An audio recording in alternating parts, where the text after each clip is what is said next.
Once you recognize your warning signs, you pull out the safety plan.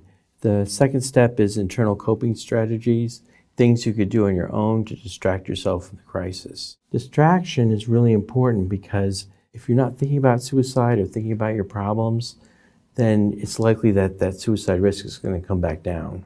So we want to come up with really good distractors that you can do on your own. What have you done in the past to take your mind off your problems?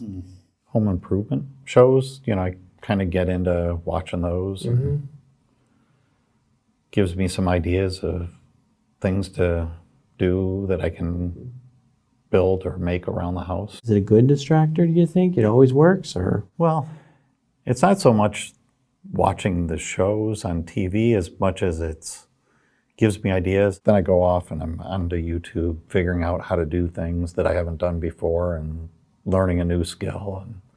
And before long I'm in the car and on the way to the hardware store and picking up all the stuff I need. And yeah, so, I like working on that kind of stuff. Yeah, that sounds great. So the watching TV just gives you the inspiration. Yeah. And then you go do a little research on the internet, figure out how to do the project you want to do, and then you start planning it and acting on the plan. Yeah. And that pretty much, is that a good distractor for you? Yeah, it's nice to do something that you feel good about doing. Right. So, yeah. Okay, well, that sounds like a really good coping strategy. Let's put that down. How should we word that? Okay. Home improvement projects or something? Home improvement projects? Yeah. Okay, sounds good. Is there anything else that comes to mind, or? Yeah, that's really kind of the only thing that comes to mind right now. So you try that, and if that isn't helpful, then the next step on the safety plan is social situations and people who can provide distraction.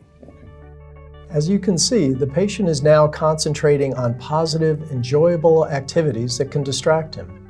He's not thinking about a suicide attempt and has not mentioned self-harm.